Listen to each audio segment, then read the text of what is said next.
everyone. Finally, the day of Metaphor has arrived.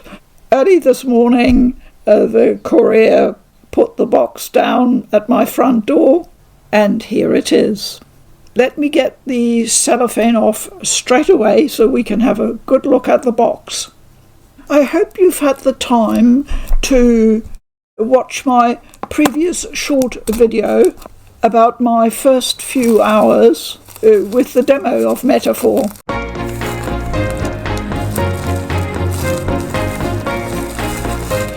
You can see our New Zealand ratings was just stuck on the outside there. Because this looks to me like it's the European version, the red sticker here at the bottom is the Australian rating, which is also stuck on top. Okay, first impression, I was surprised when I saw the box because all the artwork I had seen so far for Metaphor ReFantazio emphasised a different colour scheme, if you have a look at that. And the box is predominantly a light brown colour scheme. And the contrast is the blue hair of the protagonist. I liked it straight away.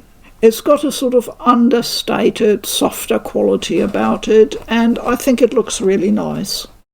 The back of the slipcover features a lot of information about the game and the contents of the box. And what I noted straight away is that everything is in 4 European languages: English, French, Italian and Spanish. Travel beyond fantasy, also in 4 languages. And the contents of the collector's edition are detailed as well. The PS5 disc for this edition is described as Ultra HD Blu-ray.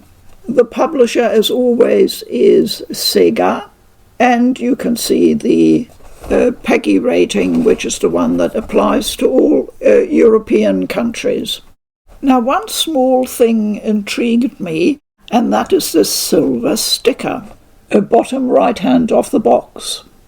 I'll pop a zoomed-in version up there so you can see it. I don't think I've seen that before on a collector's edition from Atlus Sega, so I quickly checked the P3R slipcover, and there is no little silver sticker on there. So I had to use Google Lens and Google Translate to figure out what it says on there. You know me, ever the detective. And this is what I figured out, and I'll pop the translation up there as well. There is a long registration number, and then it says destination for sale, rental, prohibited. Playon. What is Playon? I had to look that up. It's a company who specialise in the distribution, publishing and development of games, merchandise and video entertainment. I'm thinking this is a certificate sticker with the registration number for this individual collector's edition, so they can keep tabs on them all. But onto the box itself. It is rather glossy, shiny, so I don't know how that's going to appear on screen. But it looks very impressive, and the cover illustration looks a bit like the cityscapes that we find in the game's story, which are really interesting because they've got a much more modern ambience to them. And the box opens up more like a book, which is a nice touch. So this is the box opened up, and I'll have to put it down because otherwise the contents just topples out. So in the side pocket we have a sheet with stickers, and they do look very nice. I have talked about the beautiful artwork already in my short previous video, so I'm obviously really looking forward to the art book. And it comes with a DLC pack with a download code on the back. The code is valid for 10 years, and covers costume and battle music, and an ebook for the 35th anniversary for Atlus. So we'll have a look at that later. The game! That's the really important thing.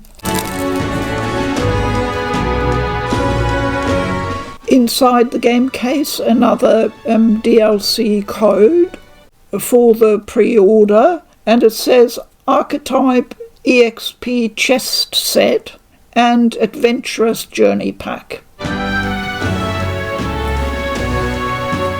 This looks interesting. Before I continue with the unboxing, I just want to draw your attention to my t-shirt and to one point about the game. As you've probably already spotted, I'm wearing my Shin Megami Tensei 3 Nocturne t-shirt. Well, it's a beautiful long-sleeved shirt, incredibly soft. I love wearing it.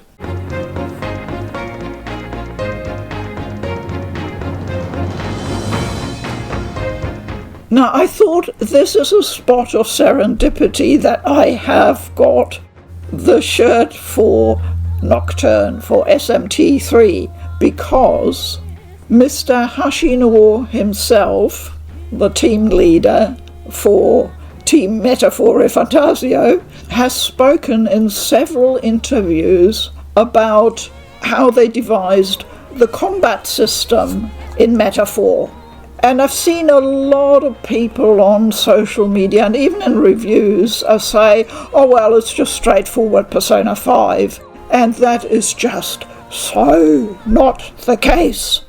Please be aware that Mr. Hashino himself has pointed specifically towards SMT3 as being the important game for the foundation of the combat system. I'll put a link to just one of the videos below in the description here so you can look it up for yourself. He said in this particular interview, the command system, which is an evolved version of that originating from Shin Megami Tensei 3, with the ability to exploit enemy weaknesses for additional turns, what we know as the press turn system. There must be a reason why he mentions this game in particular. So I think it obviously indicates that this is a very important foundation on which the Metaphor combat system was built. Obviously, they have taken inspiration from the whole range of games they've done, all the SMT and Persona, yes. I mean, the social relationship system, yes. But this is the heart of the system, I think. Please bear that in mind in any discussion. Metaphor is not just a straight copy of one specific combat system out of the drawers of Atlus development, no. And for those of us who have played a fair number of Atlus games, and yes, guilty,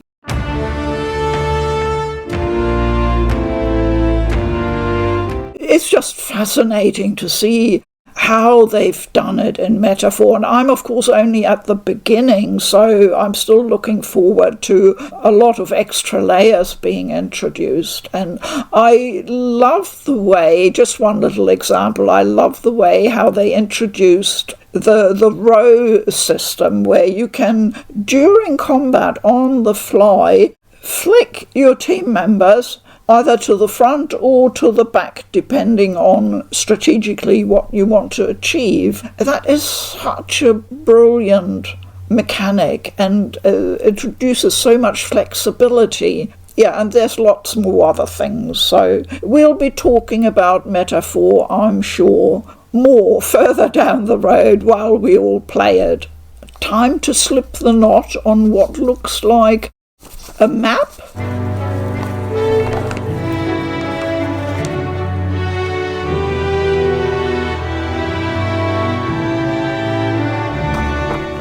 Yes, it's a lovely map, and I'm just checking the material. I can't tell you exactly what it is made of. It's got a backing on it, but the map front itself feels very soft, like a sort of velour type finish.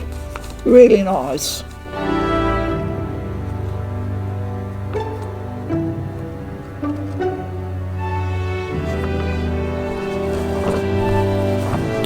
And as you can see, the map at the bottom has one of these sort of octopus human type creatures which populated the maps throughout the Middle Ages. They had all kinds of what we would now call fantasy creatures that they sort of illustrated around the edges of the maps. That went straight through the Middle Ages and into the Renaissance. And that's one of the many reasons why I mentioned the Renaissance specifically in my little previous video. The Renaissance is so fascinating because it's sort of like a bridging period between the Middle Ages, which was still absolutely dominated by the Church in Europe, and the beginning of modern times, which we can maybe roughly put a marker in and say the Enlightenment, when the focus shifted, completely to the individual and, of course, science and technology, the rise of those. So the Renaissance was in between, and you had a plethora of all these cultural and technical influences, all sort of brewing like in a big melting pot. Anyway, that's a cool map, and it's got the 4 little corner pinholes that you can fasten it for display if you want. Next item is the Steelbook.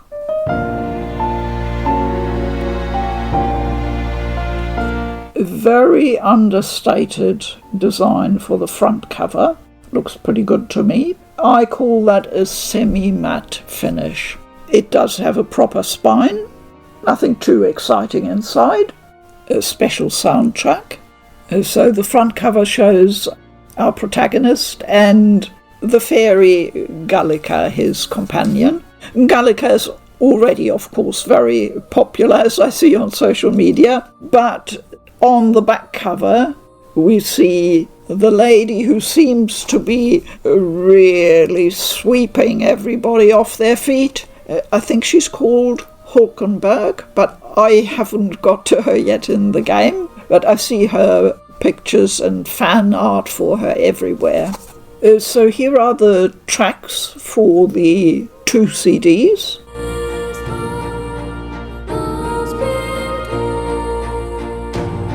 That's a nice and generous selection.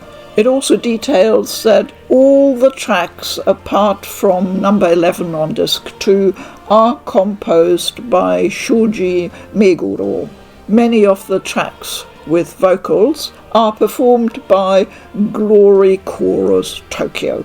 And if you've already heard any of the music, either in-game or otherwise, I think you'll agree that having that chorus, it makes the music for Metaphor really distinctive. So that's what the discs look like. Yeah, I'm really happy with that. It is very nicely presented. The discs sit securely in the cardboard sleeve. They don't just slide or tumble out. And there is a good, generous selection of tracks on here. And the last item, a plain brown cardboard box. The colour, the same tone as the slipcover for the box, with the Metaphor ReFantazio logo on it. And they are enamel pins.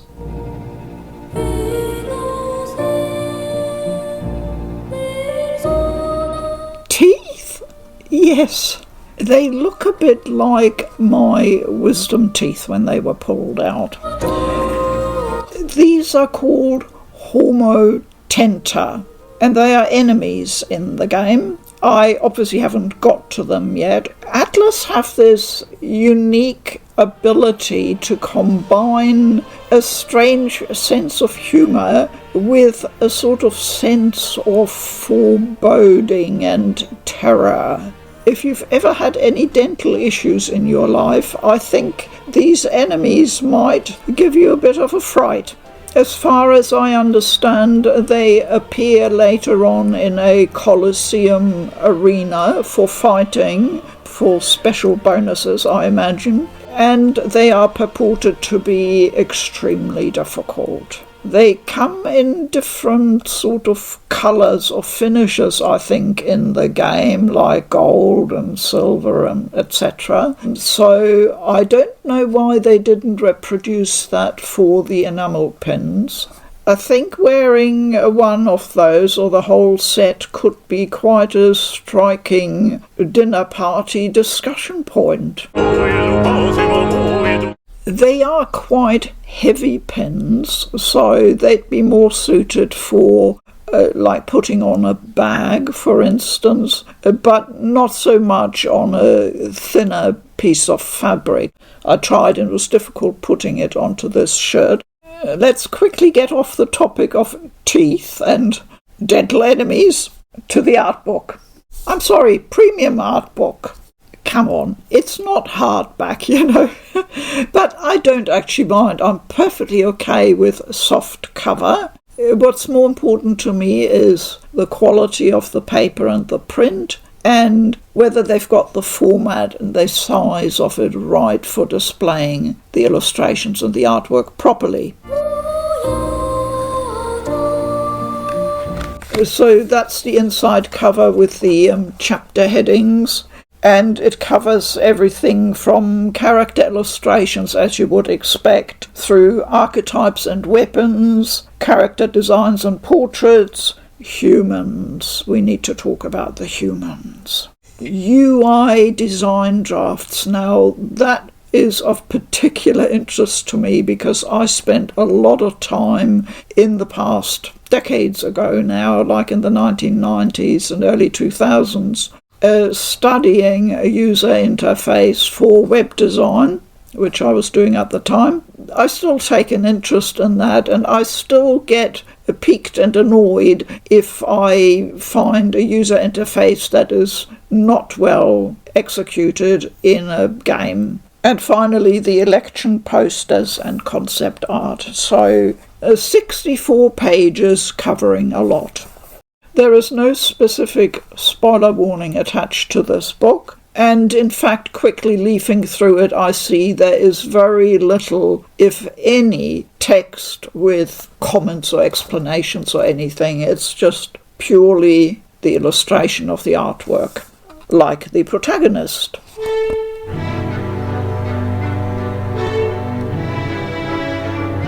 Here she is, Hulkenberg.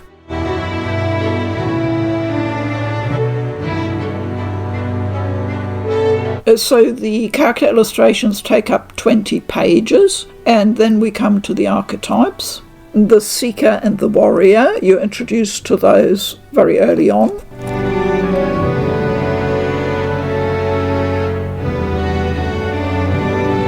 The Knight is the only other archetype shown, and then we have one page of weapons. So looking closely at the weapon design in particular with the fine detail, the pages are thick and of good quality, the paper, and the print is excellent. I'm not sure how to describe the finish. It's not a gloss finish, but there isn't the slightest bit of fuzziness. You know, everything is incredibly sharp and clear in the print. Then we have the character designs. I'm sure you want to see Hulkenberg, so here she is.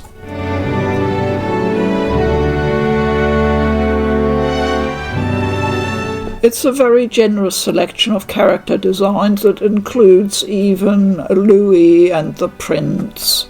Then we have character portraits. some more portraits, and please check out all these ears.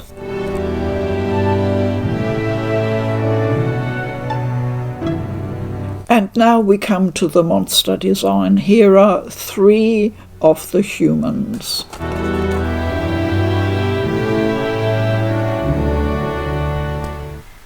And there has already been a lot of talk about how the monster designs are inspired very much by painters like Hieronymus Bosch, so 16th century.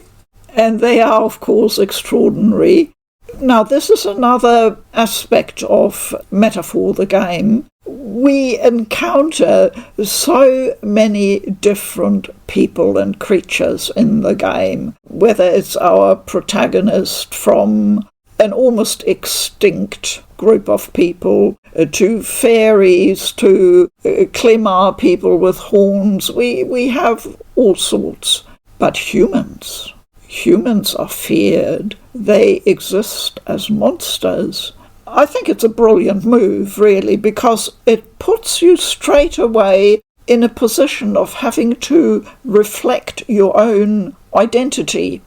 Now, as gamers, and in particular as RPG players, we usually have good skills of emotional empathy, so that we can put ourselves in the position of whichever type of person or creature, race, ethnicity, whatever, we need to play in a game. And that's, of course, one of the wonderful things about it, that we can role play. But to play in a game where the one group of people that represents us, broadly speaking, is monsterized, that is a bold move, I would say. Now, of course, I don't know yet. Those of you who have played more of the game or have maybe already finished it, you will know the reason behind this. What happened to these humans? Were they always monsters, or do they become monsters? What's the reason for it? All sorts of questions pop up, like with many other things in Metaphor. So you want to play the game because you want to find out how this world is built, what makes it tick and drive, and what does it tell us about our own world in the end. I'm really looking forward to finding the answers. So there are a few illustrations showing the UI design development.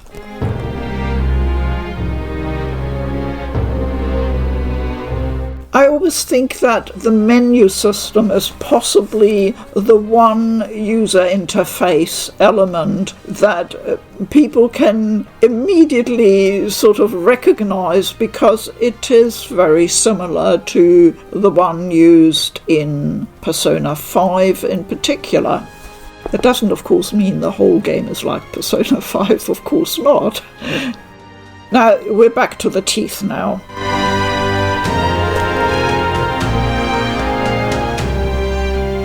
So these are the designs for the Homo Tenta, and as you could probably see, there are golden and platinum Homo Tenta, azure, ochre, and then just ordinary, I guess, Homo Tenta.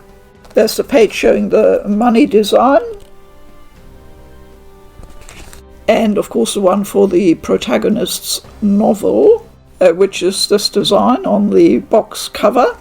The election posters are shown, and some concept art. On the inside back cover, we have the map again, the map of the kingdom of Euchronia.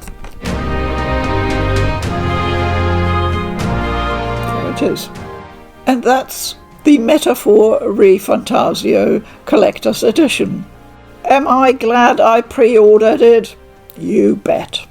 I look forward to talking more about this amazing game. As always, thank you for your time. Please keep well. I'm Food for Dogs. Bye-bye.